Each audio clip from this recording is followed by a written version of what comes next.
Stay tuned as we take a look at the Marvel Legends Demogoblin Wave White Rabbit.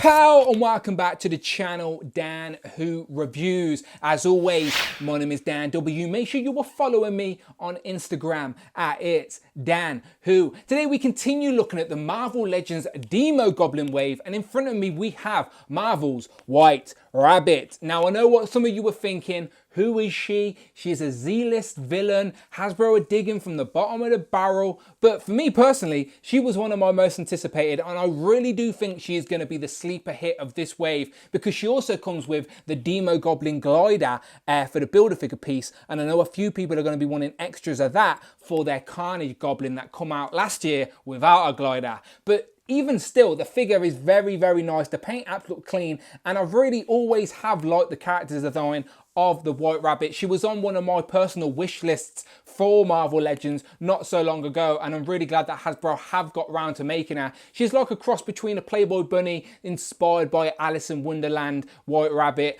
I just like it. As simple as that. I like it, and I'm looking forward to opening her up. On the side of the box, we get a picture of the White Rabbit from the comics, and the umbrella is open. Would have been good to get an open umbrella as an accessory as well. Then we get a little write-up that reads: a brilliant woman with a twisted mind, Dr. Lorena Dodson is a deranged queen of crime, the White Rabbit. And then, as always, you get a list of all the figures in this wave you need to complete the Demogoblin Build-A-Figure. Today we're reviewing White Rabbit. So as I said, I'm looking forward to getting this one open. She was one that I've wanted in figure form for a while, and now she's here. So here's the White Rabbit, and as I said, I really like the character design. I know it's so simple, but I like the fact that it's a Playboy bunny mixed with Alice in Wonderland's White Rabbit, and it's a criminal. She's a bad guy. She looks sweet and innocent, but she's actually a bad guy. She does come with some Build-A-Figure pieces for the Demogoblin, and this is probably the best bit about the Demogoblin. He comes with a flame glider and an actual stand. Now, let's be honest, Hasbro hardly ever give us stands, and you can stand it any way you want. All three ends have the ball that you can just plug in to the stand, and you can get it to stand however you want. And as I said, the last time we got a Goblin figure, we never got a stand, we never got a glider. So very happy to have this glider, and again, it's looking very nice. I'm probably going to have to track down another one for the Carnage Goblin last year, but looking forward to seeing what this looks like on the actual Goblin. So that is a nice pack-in with this figure. Probably worth getting it twice, because here she is in all her glory. So let's zoom in, check her out, and check out her little accessory as well, because she's looking good. So probably not the best idea to show off the White Rabbit on a white background, but you can still see how clean the face looks there with the paint apps. So the bow tie is a separate piece. You could definitely remove that if you took the head off, but I'm not going to do that here. She's got some nice paint detail here, and the hair is a decent sculpt as well. The ears do seem to be sculpted in there. You can't remove them, you can't take them out. You can't see a headband or anything like that. They are sculpted into the head, but as I said, nice paint apps on the makeup. Moving down, you can see the watch, which is very heavily influenced by the White Rabbit from Alice in Wonderland. Of course, that's why she's called the White Rabbit, but she's also wearing the corset piece like a Playboy bunny. Her character in Marvel Comics read literature, was like an expert on literature, and her favourite book was Alice in Wonderland, and her parents or her family made her marry an old guy. She was 25, and I think she married like an 80-year-old, so she didn't like it, but she was in a wealthy family, and then she killed the husband to get all the wealth, and that is how she can afford all her fancy gadgets like this umbrella right here. So what I like about this umbrella, it has the sort of tip with like a gun sort of flare, but it does come out, so if you didn't want to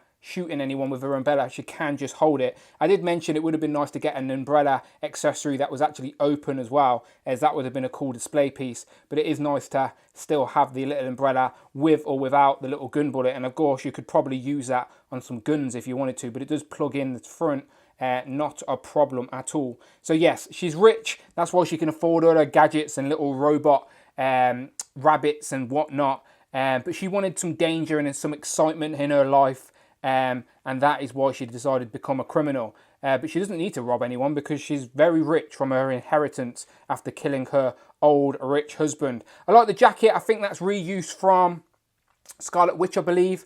And then you've got the legs on show, and then she's got these furry boots. And in the comic, she has rocket boots. So there's no rocket effects on these. But I guess you could put some rocket effects on the bottom of her feet in the pegs from Iron Man or something and get her blasting off. But there are nothing to show that there's rocket boosters in the feet or anything like that. But apparently that is an ability of hers. What time is it on the watch? It is 5 to 2 by the look of it. But yeah, she's looking very nice. So again, I apologise about reviewing her on a white background. Not the best idea, but I can't find my black background right now. So this will have to do. I'm sure you've seen this figure online by now anyway. Now, I'm not going to go over articulation because, let's be honest, it's a female Marvel Legend. We know exactly what to expect. Single jointed elbows. They don't even go 90. They literally just go there, which isn't big at all. But her legs are a little bit gummy. I'm going to have to get some hot water, cold water to get her to stand straight. There is a cut hidden in the boot, so you do have boot swivel. And the top part of her corset doesn't really give you much flexibility because the coat. So you can get her wobbling side to side on the upper part here, but not much articulation at all. But still, that doesn't matter. She's a funky character design and she will stand out on your shelf just striking a pose regardless. So yeah, she's looking good. So let's bring in some comparisons. Obviously, she is known in the Spider-Man world, so it makes sense to bring in Spider-Man. So here's our go-to pizza Spider-Man, of course. Mine's a little beat up from having it for so long and using it for tons of reviews. But still, you can see she's a little bit shorter than your average Marvel Legend, but her ears do make her a little bit taller. Who else have I got on the table? I've got the two other Spider-Man figures from this wave so far with the Mark III Iron Armour, and then we've got the Velocity suit as well. And as you can see, she stands probably about the same height as them both, but her ears make her that little bit taller as well. But yeah, she's looking good compared to them. So let's bring in some females for comparison. So I'm going to bring in Typhoid Mary, who's also got the corset, but it's only the same top part. The bottom part's obviously different because she's got the sculpt belt and she's got the sculpt corset and watch. And then I'm going to bring in, again, another white figure on a white background. I'm sorry, but it is Dagger. Now, I'm sure the customizers out there are thinking, maybe if we merge these three characters, we could make a Snow Queen Emma Frost, an Ice Queen Emma Frost. Then that is probably what I'm going to do. I'm going to have to track down another one of these, probably use the top part of her, bottom part of her. Definitely going to make an amalgamation and use these three bodies, if I can track down some extras, to make a White Queen Emma Frost. So maybe. But still, she stands at a decent height.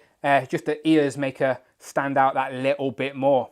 But yeah, she's looking good. So I'm not going to ramble too much longer. You see what you get here. It's looking good. Details are nice. Very good representation of the character, and that's what these figures are all about. You're not going to get any crazy poses out of her, but as I said, she will stand out in your collection for sure. So yes, you let me know what you think in the comments below. As always, are you a fan of this character? Did you even know who the White Rabbit was before Marvel Legends released that? Very curious to hear your thoughts as always, but I quite like her. As I said, she was on my wish list a long time ago, so I'm very happy that Hasbro did get round to making this character in figure form. But as always, people, if you want to see the rest of the reviews in this Demogoblin wave, then make sure you check out the playlist, and please hit that subscribe button, as I've still got the rest of the figures to review in this wave. Obviously, I finish on the Demogoblin, and then I'll even do a ranking video for my Patreon. So if you want to support the Patreon and see exclusive stuff, then head over to Patreon at Dan Who Reviews and support the channel if you want to. If you don't, it's not a problem. But I'm going to leave it there, people. As I said, very happy with this figure. I know it's simple, but again, I like the character design. It's funky, and she's going to find a place on my shelf for sure. But as always, people, my name's Dan W, and I shall see you on the next one.